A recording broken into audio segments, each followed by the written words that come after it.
Hey everyone, and welcome back to another storytime video.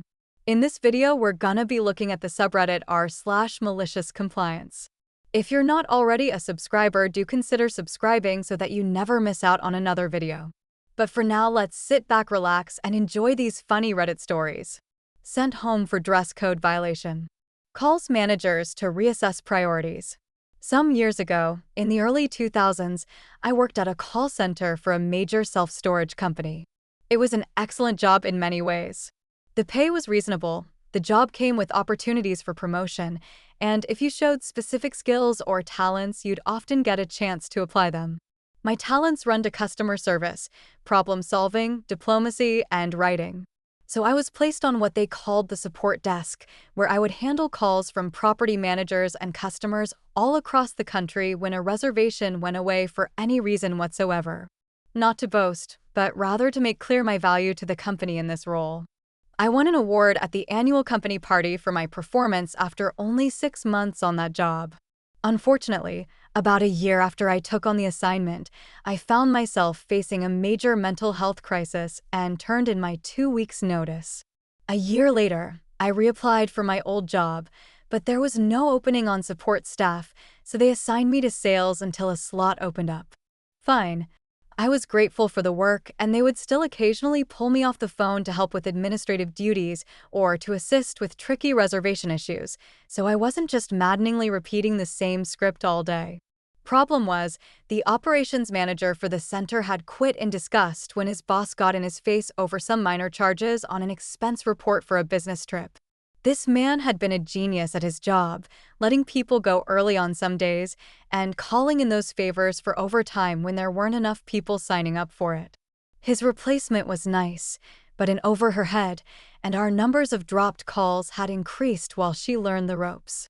Additionally, one of the supervisors in charge of compliance was going through something in his personal life and had started taking it out on the workers in increasingly petty ways. My new supervisor would never stand up to him. It had become an unpleasant working environment, not quite toxic, but headed in that direction. During the summer months, we experienced crunch times when we received an enormously high volume of calls. The kids are out of school, so that's when most families move. This meant a certain number of perks to increase morale: free lunches from local casual dining places, mildly annoying theme days, and a relaxing of the office's business casual dress code. One night, going home at the end of my shift, I saw notices being posted. I didn't bother reading them, as I was exhausted from being slammed with calls on top of the other duties I was given that day. I returned the following day wearing black jeans and saw that crunch time was officially over, meaning that we were back to normal. We were, however, still getting an enormously high call volume, so I sat at my cubicle and put in my earpiece. After 1 hour, I was tapped on the shoulder by my immediate supervisor and told to get off the phones. The compliance manager had noticed that I'm wearing jeans and is insisting that I go home to change, then come back to work. Can't I just get verbal warning or something? We're getting heavy call volume. No luck. The compliance manager insists. Fine. Thing is, I don't have a car. I ride a bus. I ride the bus in Los Angeles, where service is improving, but at the time, it was notoriously inconsistent and shoddy. I don't bother informing them of this. Instead, I wait for the bus for about 45 minutes, then take a ride of slightly over an hour to get home. When I get there, I find a pair of pants on my floor that I've worn once and would undoubtedly pass muster if I were to wear them back to work. However, the company dress code states that all items of apparel must be clean, so I decide to wash them. Unfortunately, it turns out that both our washer and dryer are occupied by another roommate. I could explain to him that this is an emergency, but instead, I let him do all of his laundry uninterrupted. My phone rings. It's my supervisor. I explain the situation. We need you back here now. Our team is getting slammed, and we're dropping calls because we're not fully staffed. I re-explain the situation and also state that as I ride the bus, there's no way that I could realistically be back before 2 hours are up. He tells me to get a taxi. I ask him if the company will reimburse me. He says no. I tell him that a 12-mile cab ride isn't in my budget and that I'll do my best. He tells me that this is unacceptable. I remind him that I was willing to take a warning in order to be able to stay at my desk and that I'm not going to work in dirty pants or I'm going to run the risk of being sent home again. My roommate finishes. I wash the pants along with the rest of my laundry. I then dry them, take each item out separately, fold them, take a shower, change into my business casual clothes, and make it back to work with 30 minutes left on my shift. The next day, I'm called into the office of the sales supervisor. Both my immediate supervisor and the compliance manager are there. I am handed a written warning, the second most serious disciplinary action, for missing work without permission.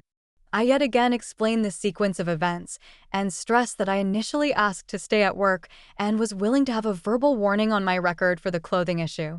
She asks my immediate supervisor if this was the case. He, to his credit, says yes, but that they were trying to make a point to the other sales staff. She asks me to go back to my desk and to close the door behind me. Shortly afterwards, I see the vice president in charge of the call center head towards her office.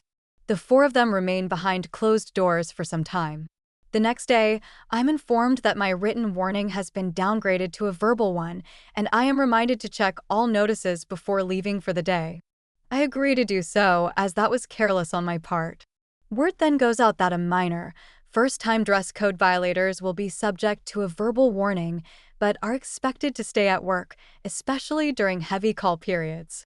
I later found out that after I had been sent home, 2 other people on our team also had to leave, one for medical emergency, the other one for a family issue. And we'd had our worst call retention numbers since my immediate supervisor had been placed in charge of the team. Also, the operations manager was in some hot water for not staffing that shift sufficiently.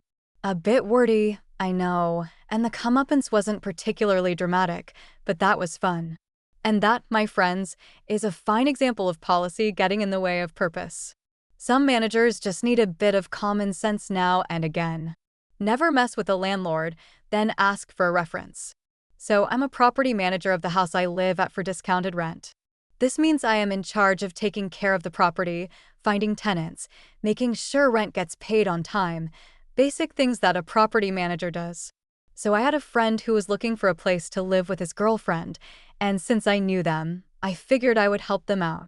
I was able to convince the owner to give them a discount on rent, about $300 lower than market value. In exchange, I told my friend that I would need help with maintaining the property. Stuff like maintaining the garden, keeping up with the trash, ensuring the house is kept clean. Pretty basic for a 26 to 28-year-old to do, right? Well, for the first month or so, it was perfect. House was maintained. It was like 4 adults lived there. After the 30-day test period went by and we signed the year lease, their true nature surfaced. Saying that I lived with pigs would be insulting actual pigs. It started out small, a bowl left out for a day or 2 here. Some trash accidentally left on the floor there. Then it started accumulating. Suddenly, my basement and garage became the storage space for them, their family, and their friends' stuff. You'd think, hey, at least it's organized and not in the walkway, right? Nope. It was everywhere. I wouldn't be able to get into the garage because a bunch of stuff would be cluttered everywhere. Dishes would be left in the sink for weeks. Bathroom wouldn't be cleaned unless I started doing it. Black mold started growing in the bathroom. Other forms of mold would be growing in the kitchen because they wouldn't clean up after themselves. We'd get ants every day because they couldn't wipe down a counter after spilling sauce. When I did the house walk, though, their room would look like a tornado and a hoarder had a baby. Slight exaggeration? Nope. Their pet would poop and pee around the house, and they wouldn't clean it. The smell was the final straw for me. I didn't understand how we could have 4 cats and 6 litter boxes around the house, yet somehow those areas smelled better than when I walked past their bedroom door. Keep in mind, their door led to a staircase and their actual bedroom was upstairs. They must have let trash accumulate for months. Finally, after about 7 months, I sent them a very professional and polite message saying that after their lease is up, it would not be renewed. I told them we would not be kicking them out. However, if they wanted to move out early, I would accept a 30-day notice and not do any charge for the early termination. And I offered to give them their security deposit in full without anything taken out if they left early. That's when stuff hit the fan. One of the tenants completely blew up on me, basically calling me a bunch of names, saying I was a horrible friend, and threatening to sue me for breaking the lease. I repeatedly told them that I was not kicking anyone out and simply not renewing the lease. For the remainder of their time, they decided to continue to let the house get worse, and I ended up having to get a cleaning service to help with the house. 2 months prior to their lease ending, they were several weeks late with their rent and coming up with an excuse every time I asked. They gave me their 30-day notice and then told me because they did me a favor of moving out early, I should waive their entire rent for the last 2 months. I was livid, but wanted to just get them out, so I paid the owner the money to get them out, costing me an extra $2,100 I shouldn't have had to pay. These people decided that since apparently I owed them more favors, they weren't going to change their address, so it looks like they have a longer residence. So we kept getting their mail for months, which I would just return to the mailman. Then, one of the former tenants sent me a message asking me to be their reference for when they apply for apartments, as they've been saying they still live with me. Why, of course I'll be your reference. I started getting emails daily asking questions about said tenants and whether I would want to rent them again. Some of them would include personal statements on what they said about themselves as tenants and asked me if I agreed with them. Now here's where the malicious compliance comes in. I dutifully did what my prior tenants asked. In fact, I'd say I went above and beyond. I answered the reference questions with complete honesty and even included pictures of the state of the house and conversations. I took every phone interview that was requested. It was quite satisfying hearing the other property managers thank me for my honesty. Last I heard, they are living in someone's basement for almost double of what it's worth.